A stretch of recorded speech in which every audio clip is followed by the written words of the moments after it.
నమస్తే ఎస్9 న్యూస్కు స్వాగతం. నేను రాజేంద్ర. ముందుగా హెడ్లైన్స్.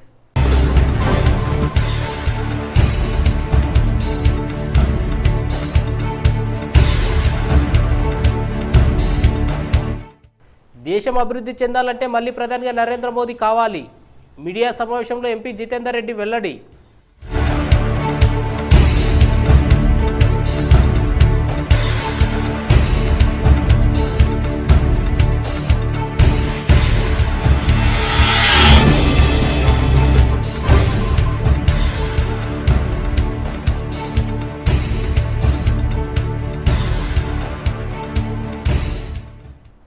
మహబూబ్నగర్లో జెడ్పీటీసీ ఎంపీటీసీ ఎన్నికల సిబ్బందికి శిక్షణ తరగతులు. ఈ నెల 20 లోపు నోటిఫికేషన్ వెలువడే అవకాశం.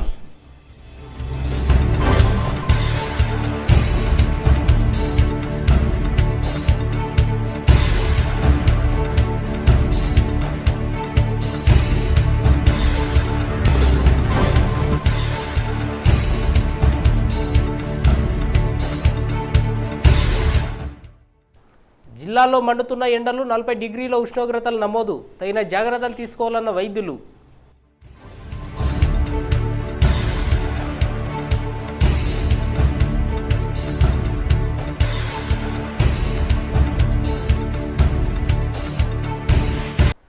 మహబూబ్నగర్ జిల్లా కేంద్రంలోని పిల్లలమర్రిని జిల్లా కలెక్టర్ రొనాల్డ్ రోజ్ మంగళవారం సందర్శించారు. గత ఏడాది కాలంగా చెట్టుకిస్తున్న వైద్యం ఫలించడంతో చెట్టు తిరిగి చిగురించింది. దీంతో ఆయన సంతోషం వ్యక్తం చేశారు.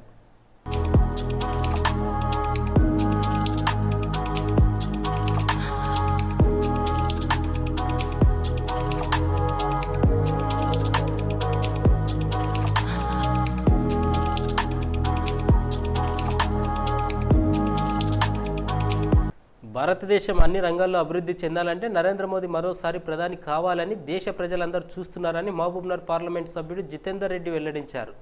మహబూబ్నగర్ జిల్లా కేంద్రంలోని బీజేపీ పార్టీ కార్యాలయంలో ఏర్పాటు చేసిన మీడియా సమావేశంలో ఆయన మాట్లాడుతూ 5,40,00,000 కోట్ల రూపాయలతో దేశంలో నదుల అనుసంధాన కార్యక్రమానికి శ్రీకారం చుట్టారని, నదుల అనుసంధాన కార్యక్రమం పూర్తయితే దేశంలోని ప్రతి జిల్లాకు సాగునీరుతో పాటు తాగునీరు అందుతాయని తెలిపారు.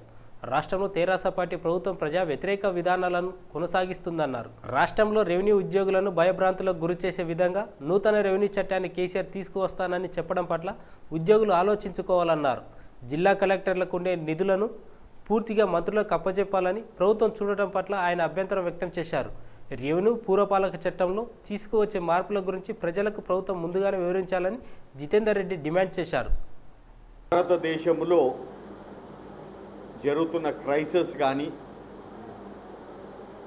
బార్డర్లో జరుగుతున్న ప్రాబ్లమ్స్ కానీ, మన ఆర్థిక విధానాన్ని ఏ విధంగా అయితే దోచుకుంటున్నారో, ఏ విధంగా భ్రష్టాచారం జరుగుతున్నదో, ఇవన్నిటిని కూడా నిర్మూలించడానికి ఒకే ఒక నాయకుడు నరేంద్ర మోదీ గారు అని చెప్పి ఇవాళ ప్రజలందరూ కూడా గ్రహించడం జరిగింది.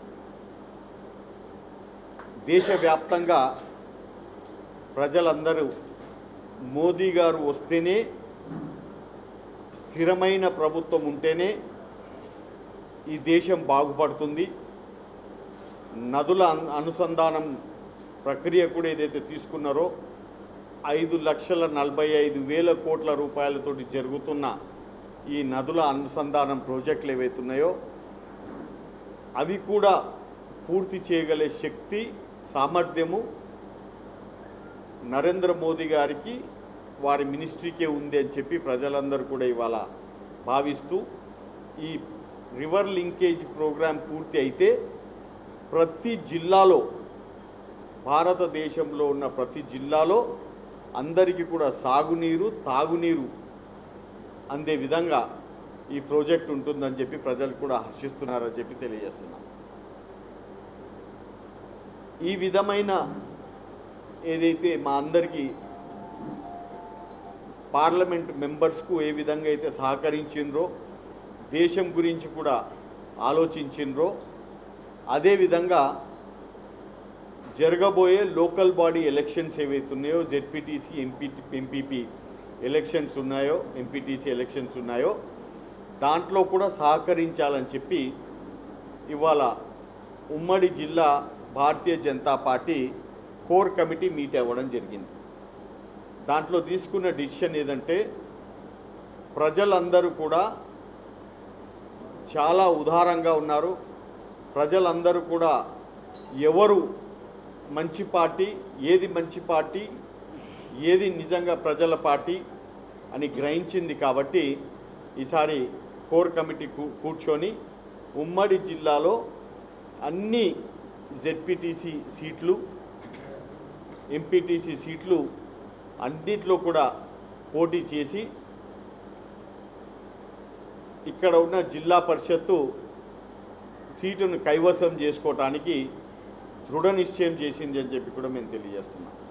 ఎందుకంటే ఇవాళ జరుగుతున్న ఏదైతే పాలన ఉందో, టీఆర్ఎస్ ప్రభుత్వ పాలనలో ఖాళీ అందరినీ కూడా భయభ్రాంతులు చేస్తున్నారు. ముఖ్యంగా నిన్న ఫ్రెండ్లీ ఉద్యోగం ప్రభుత్వం ఉంటుందని చెప్పి అన్న ప్రభుత్వము ఇవాళ ఉద్యోగస్తులందరికీ కూడా వార్నింగ్లు ఇస్తున్నది. మీరు ధర్నాలు చేసినా ఏం చేసినా కానీ మేము సహించేది లేదు. మీ రెవెన్యూ డిపార్ట్మెంటు దానికి కూడా ప్రక్షాళన చేస్తాము. ప్రక్షాళన చేసి చాలామంది ఎవరెవరైతే ఉన్నారో వాళ్ళందరినీ కూడా తీసేస్తామని చెప్పి కూడా వార్నింగ్ ఇచ్చి, మీరు ఎటువంటి ధర్నాలు చేసినా కానీ మేము భయపడము అని చెప్పి చాలా ఓపెన్గా చెప్పిన విషయం మనం నిన్న చూడడం జరిగింది. అంతేకాకుండా కలెక్టర్ నిధులు ఏవైతే ఉన్నాయో ఆ నిధులన్నిటిని కూడా మంత్రులకే అప్పగిస్తాం. మంత్రుల ద్వారానే అడ్మినిస్ట్రేషన్ మేము నడుపుతాం.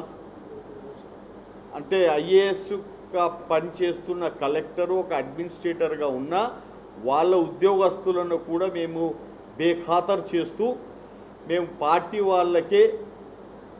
వాళ్ళకే అన్ని హక్కులు ఇస్తాము, వాళ్ళే పార్టీ వాళ్ళే నడపాలి, మా మంత్రులే నడుపుతారు అని చెప్పి అనడం అనేది కూడా నిజంగా కూడా ఐఏఎస్ వాళ్ళు కూడా ఒకసారి ఆలోచించాల్సిన అవసరం ఉందని చెప్పి కూడా మీ అందరినీ నేను తెలియజేస్తున్నాను. అంతేకాకుండా రెవెన్యూ పురపాలక శాఖల ప్రక్షాళన చట్టాలన్నిటిని కూడా దాని విధానాలు ఏంటి అని చెప్పి మీరు మొట్టమొదటిగా ప్రజలకు వివరించాలని చెప్పి కూడా మేము కోరుతున్నాం. ఇవాళ ముఖ్యంగా ప్రజల పార్టీ ప్రజలోపల ఉండాలా, ప్రజలకు అధికారాలు ఇవ్వాలా, ప్రజలతోటి ఏదైతే ఏ డెవలప్మెంట్ అయినా కానీ ప్రజల ద్వారానే చేయించుకోవాలని చెప్పి మోదీ గారు 14th ఫైనాన్స్ కమిషన్ ద్వారా డైరెక్ట్గా ఊర్లకు సర్పంచులకు డైరెక్ట్గా కేంద్రం నుంచి అమౌంట్ పంపించే సంగతి మీ అందరికీ తెలిసిందే. ఆల్రెడీ పాపులేషన్ ప్రకారంగా దాదాపు కొంతమంది సర్పంచులకు 40 లక్షల రూపాయలు కూడా అందిన సంగతి కూడా మనం ఆల్రెడీ చూసినాం. అదేవిధంగా ఇంకా ఒక స్టెప్ ముందుకేస్తూ ప్రజలతోటే ఎప్పుడైనా కానీ డెవలప్మెంట్ అనేది అవుతుంది, వాళ్ళే చేయగలుగుతారు. ఆ ప్రజలకు ఆ గ్రామ సమస్యలు కానీ మండల సమస్యలు కానీ వాళ్ళకే తెలుస్తాయి. కాబట్టి వాళ్ళ ద్వారానే పనులు చేయించాలని చెప్పి చాలామంది ఎంపీటీసీలు జెడ్పీటీసీలు అందరూ కూడా ఢిల్లీకి వచ్చి కేంద్ర ప్రభుత్వాన్ని విన్నతి చేసుకున్నప్పుడు అక్కడ ఒక ఆలోచనలో కేంద్ర ప్రభుత్వం కూడా పడ్డది. జెడ్పీటీసీలకు, జిల్లా పరిషత్ చైర్మన్కు, అదేవిధంగా మండల్ పరిషత్ వాళ్ళకు కూడా డైరెక్ట్గా కేంద్రం నుంచి డెవలప్మెంట్ ఫండ్స్ అన్నిటిని కూడా వాళ్ళకు పంపాలి అనేది ఆలోచన ఇవాళ కేంద్రంలో నడుస్తుంది. దానికి తప్పకుండా భారతీయ జనతా పార్టీని ఆదరించి నిజంగా కూడా వాళ్ళకంత మంచి ఓటింగ్ వచ్చి మంచి అయితే తప్పకుండా ఈ ఏదైతే ప్రణాళిక ఉందో డైరెక్ట్గా జెడ్పీ చైర్మన్కు, జెడ్పీటీసీలకు, మండల్ ప్రెసిడెంట్లకు వాళ్లకు డైరెక్ట్గా కేంద్రం నుంచి డెవలప్మెంట్ ఫండ్స్ వాళ్ళ అకౌంట్స్లకు వచ్చే విధంగా దాన్ని కూడా ఆ ప్రక్రియను కూడా కేంద్ర ప్రభుత్వం ఆలోచిస్తుందని చెప్పి కూడా తెలియజేస్తున్నాం. మంచి ఉద్దేశాలతోటి భారతీయ జనతా పార్టీ ముందుకు వస్తున్నది. మోదీ గారి నాయకత్వంలో ఇక భ్రష్టాచారం ఉండదు, దొంగలు ఉండరు, ఎత్తుకపోయిన పైసలన్నిటిని కూడా వాపసు తీసుకొచ్చి మళ్ళీ ఒకసారి ప్రజలకే అది అప్పచెప్పాలని చెప్పి చేస్తున్న ఈ ప్రభుత్వాన్ని మళ్ళొకసారి మీ లోకల్ బాడీస్లో కూడా మీ అందరు కూడా హెల్ప్ చేసి, అంటే మీరందరూ కూడా సహకరించి లోకల్ బాడీస్లో కూడా జెడ్పీటీసీలను ఎంపీటీసీలను అందరినీ కూడా గెలిపించాలని చెప్పి కోరుకుంటున్నాం. జెడ్పీటీసీ ఎంపీటీసీ ఎన్నికల నోటిఫికేషన్ ఈ నెల 20 లోపు విడుదలయ్యే అవకాశం ఉందని ఓపీ రమాదేవి అన్నారు. ఎన్నికల విధులకు సంబంధించిన అధికారులకు మహబూబ్నగర్ మండల పరిషత్ కార్యాలయంలో శిక్షణ కార్యక్రమం నిర్వహించినట్లు ఆమె తెలిపారు.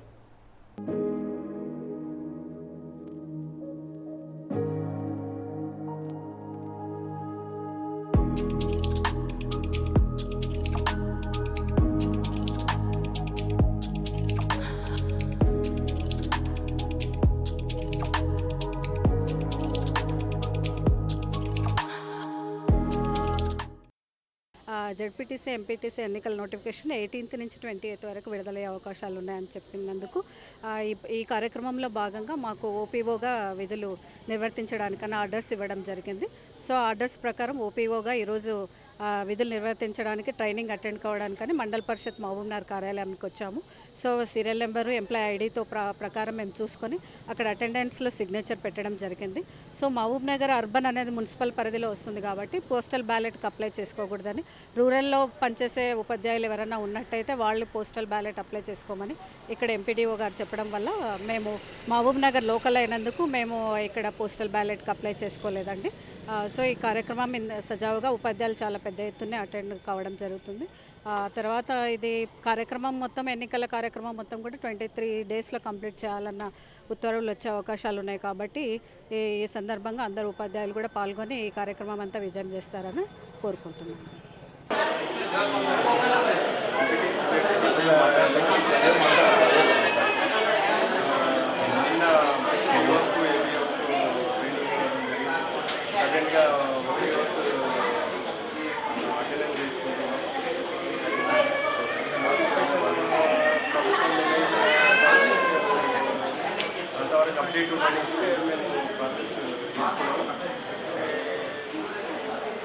టోటల్గా ఓవరాల్గా అన్ని అప్డేషన్లు ఉన్నాము. ఈరోజైతే ఓపీఓస్ వచ్చి అందరు అటెండెన్స్ ఇచ్చి వెళ్తున్నారు. అలాంటి అయిన వాళ్ళు ఫైనల్ తీసుకుంటున్నారు. ఓవరాల్గా అప్డేట్స్ ఏ ఎలక్షన్ సంబంధించి సార్ జెడ్పీటీసీ ఎలక్షన్ సంబంధించిన అన్ని అప్డేషన్లు ఉన్నాయి. ఓకే. మహబూబ్నగర్ జిల్లాలో ఎండలు దంచుకొడుతున్నాయి. ఉష్ణోగ్రతలు రికార్డు స్థాయిలో 40 డిగ్రీలుగా నమోదైంది. ఎండ తీవ్రతను తట్టుకోలేక వాహనదారులు మధ్యాహ్న సమయంలో బయటకు రావడం లేదు. వేసవి తాపాన్ని తట్టుకునేందుకు ప్రజలు శీతల పానీయాలతో పాటుగా కొబ్బరి బోండాలను సేవిస్తున్నారు. మధ్యాహ్న సమయంలో తగిన జాగ్రత్తలు తీసుకోవాలని వైద్యులు సూచిస్తున్నారు. మధ్యాహ్న సమయంలో అవసరమైతే తప్ప బయటకు రావద్దన్నారు. తప్పని పరిస్థితులు వస్తే ఎండ తగలకుండా తలకు క్యాపులు పెట్టుకోవాలని సూచించారు. వడదెబ్బ తగిలితే వెంటనే వైద్యులతో చికిత్స చేయించుకోవాలన్నారు. నిర్లక్ష్యం చేస్తే ప్రాణాలకే ప్రమాదమని వైద్యులు హెచ్చరించారు. ఎండల తీవ్రత బాగా పెరిగిపోతూ ఉంది. రోజు రోజుకు ఉష్ణోగ్రతలు పెరిగిపోతూ ఉన్నాయి.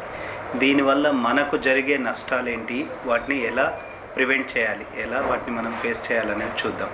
ఎండ పెరగడం వల్ల మన శరీరంలో ఉండే ఏమేమి చేంజెస్ వస్తాయి అంటే, ఫస్ట్ ఉష్ణోగ్రత పెరగడం వల్ల మనకు తెలియకుండా శరీరం నుంచి నీరు అనేది ఆవిరైపోతూ ఉంటుంది. దాన్ని ఇన్సెన్సిబుల్ లాస్ అంటాం. దాంతోపాటు మన శరీరంలో ఉండే లవణాలు అనేటివి కూడా పోతూ ఉంటాయి. దీనికి గాను మనం చేయాల్సింది ఫస్ట్ ప్రివెన్షన్. అంటే ఏదైనా పని ఉన్నా కానీ ఉదయం నుంచి 10:30-11 లోపల చేసుకోవడము, మళ్ళీ 10:30-11 నుంచి 4 గంటల వరకు ఇంట్లోనే ఉండి 4 గంటల నుంచి బయటికి రావడం వల్ల మనం సన్కు ఎక్స్పోజ్ కాకుండా కొంతవరకు ప్రివెంట్ చేయొచ్చు. అయినా కొన్ని పనులు ఉండడం వల్ల మనం తప్పదు కాబట్టి దినచర్యలు చేయాలి. కాబట్టి ఎండకు పోయినప్పుడు ఎలాంటి జాగ్రత్తలు తీసుకోవడం వల్ల మనకు కొన్ని ఉపయోగాలు ఉంటాయి అనే దాన్ని చూద్దాం. ఫస్ట్గా మనం చేయాల్సింది ఇంట్లో మార్నింగ్ పూట కానీ ఎప్పుడైనా కానీ కాటన్ దుస్తులు ధరించడం చేయాలి. తర్వాత మనకి ఏదైతే ఇన్సెన్సిబుల్ వాటర్ పోతుందో దాన్ని మనం ఏం చేయాలి అంటే నీటితో పాటు దాంట్లో కొంచెం పంచదార కానీ ఉప్పుగాను వేసుకొని తాగడం వల్ల మన శరీరంలో ఏవైతే లవణాలు పోయినాయో అవి తిరిగి రావడం వల్ల మనకు ఎలక్ట్రోలైట్ ఇంబ్యాలెన్స్ రాదు. కంపల్సరీ మనిషి నీరు అనేది 5 లీటర్లు తీసుకోవాలి కంపల్సరీగా. తర్వాత ఫ్రూట్స్ అనేటివి బాగా తీసుకోవాలి. జ్యూసెస్ సాధ్యమైనంత వరకు శీతల పానీయాల దగ్గరికి పోకపోవడం మంచిది. తర్వాత ఫ్రూట్ జ్యూసెస్ అనేటివి సాధ్యమైనంత వరకు ఎక్కువ తీసుకోవాలి. అన్నిటికన్నా ఇంపార్టెంట్ మజ్జిగ. మనకి ఈజీగా అవైలబిలిటీ ఉంది, అన్ని చోట్ల దొరుకుతుంది. మజ్జిగ అనేది ఎక్కువ మోతాదులో తీసుకోవడానికి ప్రయత్నం చేయాలి. సాధ్యమైనంత వరకు ఆయిల్ ఫుడ్స్ తినకుండా ఉండడం మంచిది. ఇవన్నీ చేయడం వల్ల ఏమవుతుందంటే మనకు డీహైడ్రేషన్స్ లేకుండా ఉంటాయి, ఆరోగ్యం బాగా ఉంటుంది. తర్వాత సాధ్యమైనంత వరకు ఎండకు పోకుండా ఉండడం మంచిది. వృద్ధులకు ఎస్పెషల్లీ ఎండకు పోయి డీహైడ్రేషన్ కావడం వల్ల వాళ్ళకు త్వరగా ఎలక్ట్రోలైట్ ఇంబ్యాలెన్స్ రావడము, అంటే దాంట్లో సోడియం అనేది తక్కువ కావడము, ఇవి జరుగుతూ ఉంటుంది. దాన్ని కరెక్ట్గా చేయాలి.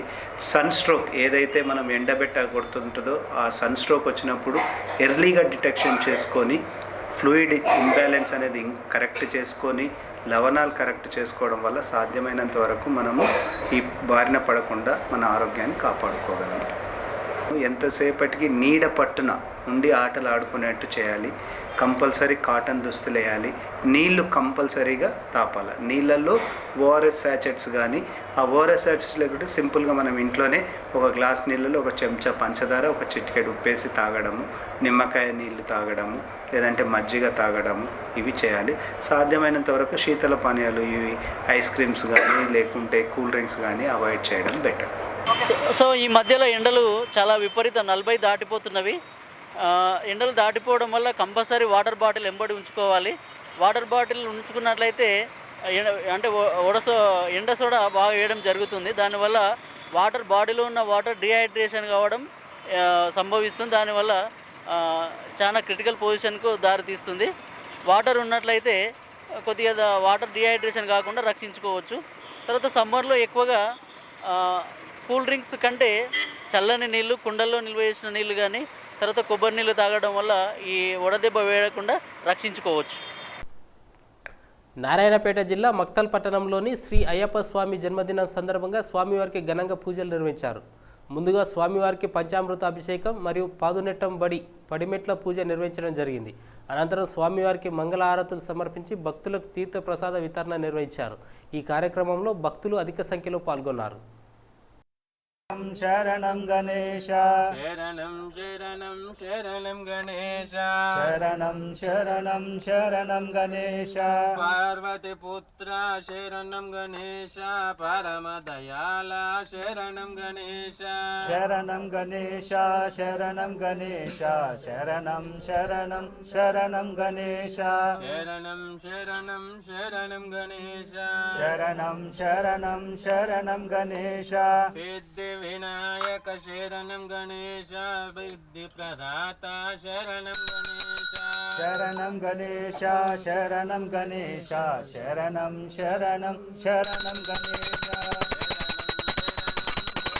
గణేశ శరణం శరణం శరణం గణేశ అయ్యప్ప అగ్రజ శరణం గణేశ సుబ్రహ్మణ్య సోదర శరణం గణేశ శరణం గణేశ శరణం గణేశ శరణం శరణం శరణం గణేశ శరణం శరణం శరణం గణేశ శరణం శరణం శరణం గణేశ శరణం గణేశ శరణం గణేశ శరణం శరణం శరణం గణేశ శరణం గణేశ శరణం గణేశ. ధన్వాడ మండలం కొండాపూర్ గ్రామ సమీపంలో మంగళవారం రోడ్డు ప్రమాదం జరిగింది. ఈ ప్రమాదంలో ఒకరు మృతి చెందారు. కోయిల్కొండ మండలం పారుపల్లి గ్రామంలో జరుగుతున్న విద్యుత్ పనులను నిర్వహించేందుకు ట్రాక్టర్పై విద్యుత్ స్తంభాలను తీసుకెళ్తుండగా ట్రాక్టర్ బోల్తా పడడంతో ఒరిస్సా రాష్ట్రానికి చెందిన కార్మికుడు మృతి చెందాడు.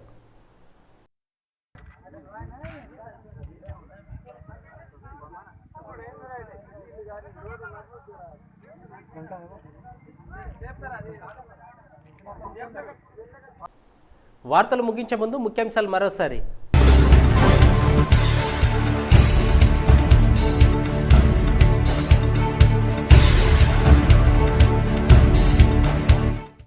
దేశం అభివృద్ధి చెందాలంటే మళ్ళీ ప్రధానిగా నరేంద్ర మోదీ కావాలి. మీడియా సమావేశంలో ఎంపీ జితేందర్ రెడ్డి వెల్లడి.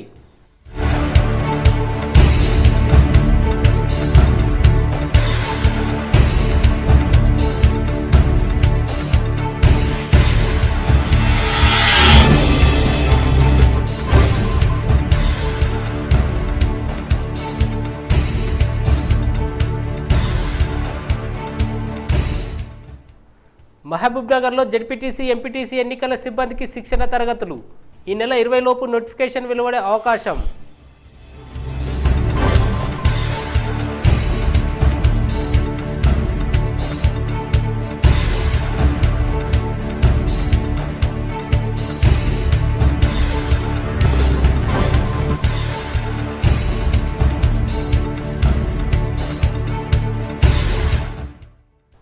జిల్లాలో మండుతున్న ఎండలు 40 డిగ్రీల ఉష్ణోగ్రతలు నమోదు. తగిన జాగ్రత్తలు తీసుకోవాలన్న వైద్యులు.